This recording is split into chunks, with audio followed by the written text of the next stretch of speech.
Hello and welcome back to Deus Machina Demonbane. Huh? Ah! No! Mistress! Dagon's roar shakes the foundations of the temple, calling some primal fear and confusion from deep within our souls. I fear that my heart will explode with it. The deep ones cry out in ecstasy. The elder standing next to Vespanius is quivering with joy. Oh, Dagon, our god! Now the sea will be ours again! Cthulhu, Ralach, Aya! Come, O Lord, lay your wrath upon the land dwellers who defile your domain! Oh shit, there. Wait, something's wrong. Huh? The cheers are fading, and looking around the temple I see that the deep ones are collapsing one by one. Huh? Lisa turns pale upon seeing the sight before her eyes. The fallen deep ones shrivel up before them, becoming dried up husks of skin and bone. And the cheers are fading. Looking around the temple, I see that the deep ones are collapsing one by one. This is... Why? Why, Lord Dagon?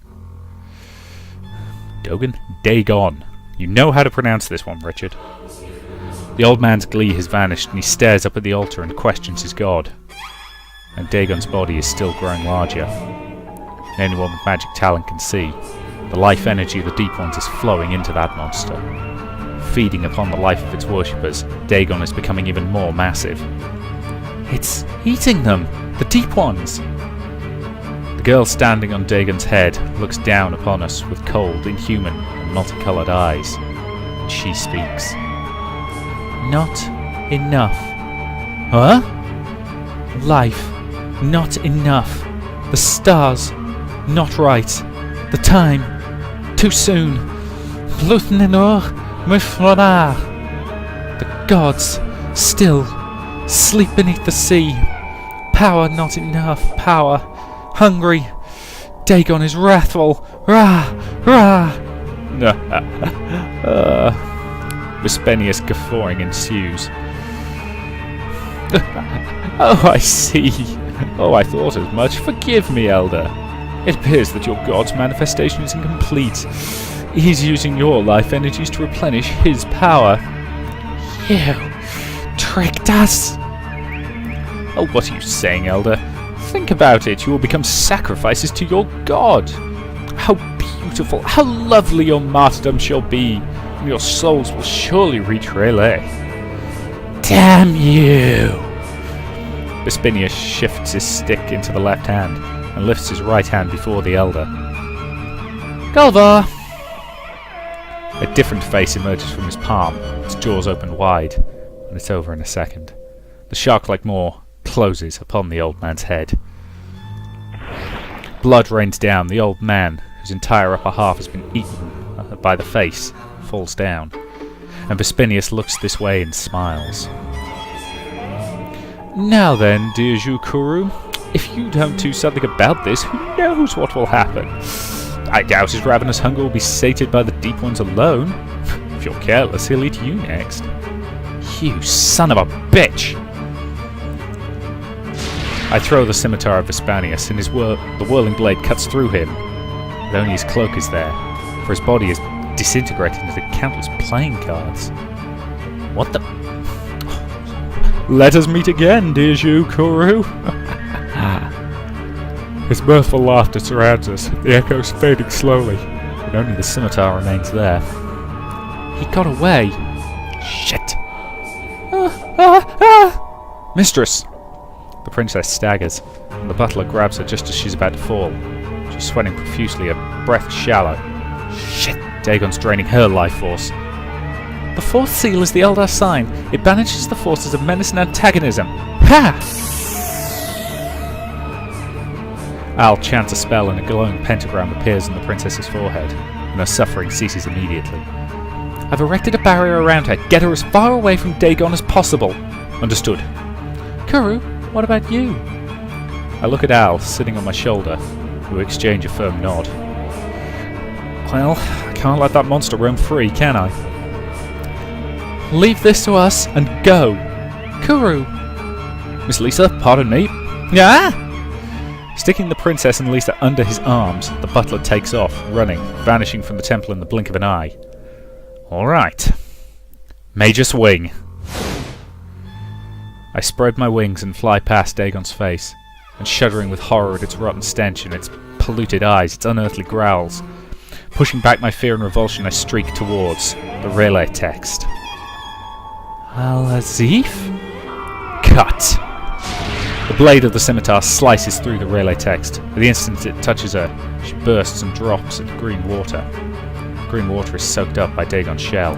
Ugh! Dagon raises its head and glares at me, its eyes burning with fury. The enormous tentacles sprouting from its head strike at me. Whoa! I barely manage to dodge them, and the tentacles strike the ceiling of the temple, pulverizing it. It's caving in. Over here! Come and get me!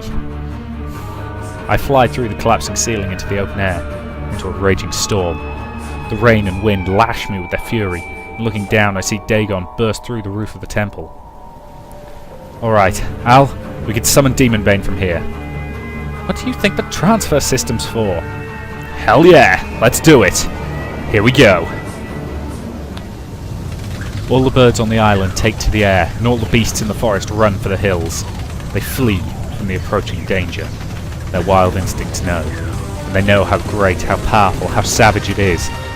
And they know how immense and absolute, and how cataclysmic it is. The primal wisdom carved into their genes knows, and it trembles with fear, responding to the stench of death. They flee from the ancient temple, the shrine of the sea god, and the temple is quaking. It shudders and trembles, the stone cracked and disintegrating, and in a matter of moments the structure that has endured a millennia is reduced to rubble. From the ruins it emerges, rising to the air with terrible majesty. Dagon, the Lord of the Sea. It glistens with the slime of its corruption, its stench enough to pollute one's soul, and shifts its vast bulk, the island trembling under its weight. It roars, and hearing its unearthly cry, the beasts of the land collapse, convulsing, foaming at the mouth. The birds in the sky explode, their blood mixing with the rain to drench the island. They have died of madness. The famished deity has no reason. It seeks only more sacrifices, raging, writhing, struggling in its aimless hunger. Its enormous eyes can see the coast of the mainland in the distance, the brilliant shine of life emanating from the humans living there. Lusting for those lives, a rape of those souls, it strikes out towards land. From the hate-scorched sky! On this island filled with filth and stink and cursed howls, a single pure verse rings out, and Dagon stops moving. With righteous anger in our hearts! The air in front of Dagon wavers, and the sea god roars, the island trembling with its loathing. We draw forth the sword that smites evil! The air explodes. The air and rain are blasted away, followed by a tidal wave of soil and trees, and Dagon answers the explosion with a thunderous roar. Its fury reaches the heavens, and a bolt of lightning lances down from the dark clouds overhead. Thou art the innocent blade! Demonbane! An explosion, a roar, then thunder. The lightning illuminates something huge, a mighty shape of steel. Cloaked in flame, the steel god, the man-made god, appears. And with the blade of justice in its hand and the hatred of the unjust in its heart, the artificial god stands before the true god. It stands before the manifestation of injustice, before the truth of the one rightful universe, the insane universe. It stands with insolence. It stands with majesty. A flash of lightning cuts through the night, and as though responding to the god's wrath, the wind and rain grow in intensity, becoming a true storm. Dagon's vastness stands out like a silhouette against the lightning. Its eyes burn with unholy, hostile flames. Sweat rolls down my face, and I can tell just by looking at Dagon that this monster, it's more than I bargained for. Don't be drawn into its aura. It may only be a servant, oh god, but it's still a god. Got it? The eyes of the other burn menacingly in the dark. I send Demonbane flying towards the roaring Dagon. First move wins. Let's finish this now. I release the power of my leg shield. Space, time, warping energy erupts from Demonbane's legs, and we close the distance to Dagon in a single bound. Atlantis strike! I still maintain he's underusing that scimitar, He's making good use of it in normal mode, but he underutilizes it when he's piloting the giant robot. Because as Pacific Rim proved, giant robots armed with giant swords are incredible. Crackling with energy, my ultimate kick lashes out at Dagon, but... Huh? It jumped? The earth shakes as Dagon leaps into the air, its ponderous-looking bulk sailing effortlessly over Demonbane's head. Oh shit.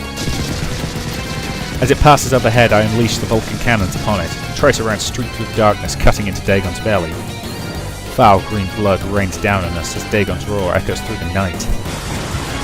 It fails to land properly and crashes on its head, the impact rocking the island. Dagon writhes in agony, flattening trees and spraying blood everywhere.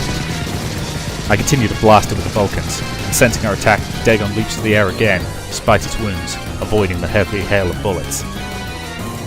It lands farther away from Demonbane, wriggling its tentacles and countless fins restlessly. Huh? Using its large head tentacles and smaller lower body tentacles to assist its movement, Dagon turns its back to Demonbane and flees. It's getting away! Son of a bitch!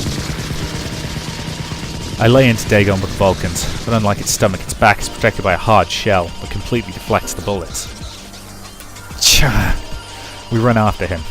Wait! It could be a trap! Yeah, but I can't just let him go! Dagon's racing towards the shore. I get it. It's trying to escape to the ocean. It's a pretty small island compared to its size, so it'll reach the beach pretty soon. You're not getting away! Atlak Natchar. He's already dodged one Atlantis strike. Actually, yes. Atlak Natchar should slow him down long enough to get the bloody scimitar out and stab him to death.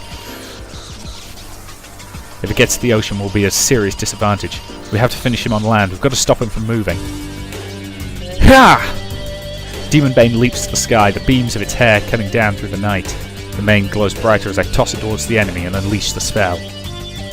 Atlak Natchar! The hair beams fill the dark sky, and the slender threads coming together to form an enormous spiderweb. Moving with a will of their own, the countless beams fall upon Dagon. Dagon stops moving, caught in a three-dimensional field formed by spider silk. Each strand holds Dagon tightly, and though he struggles, he can't break free. Alright! My landing shakes the earth, and Dagon glares at us from within its bonds, its fury striking Demonbane as though it were a physical mass. Glare all you want. Now that you're stuck, this is our chance to finish you. A sudden chill shoots through me. Why? Why is Dagon's rage affecting me? Dagon stopped struggling, and now it's just glaring at us quietly, and its sudden strange composure gives me the creeps. Unease burns in my chest. What is this? This force pressing down on me? God's divine aura? The sky roars, the sea boils, and I hear them as from far away, a low thunder echoing in my gut. No, it's not thunder, and it's getting bigger. This is... The approaching sound soon grows to a roar that shakes the island, and while fighting to stay standing, I look past Dagon, and there I see it coming from beyond the horizon, across the vast, seething ocean. Holy shit. The voice that somehow escapes my throat is pitiful and hoarse. This is bad, Karoo! I could have figured that out myself. It comes from beyond the horizon, spreading out as far as the eye can see. A great tsunami, larger than any I've ever seen. This storm! So he was calling it! There's no escape, and Dagon's grotesque eyes are sneering at me. The enormous tidal wave will reach the island in the blink of an eye. The wall of water dwarfs even Demonbane, reaching far, far into the sky. The flood comes crashing down on us like a wrathful dragon, the immense pressure assaulting us from all sides. And the weight of it hammers us, pulls us, scrambles us, crushes us, tears us, smashes us, explodes us against us. Endless and merciless, it grinds our tiny, pitiful existence to nothing. And everything goes black. Well, I guess that's a reasonable point to end this part, so thank you very much for watching, and I'll see you in the next. Unless that's the end of the game, of course.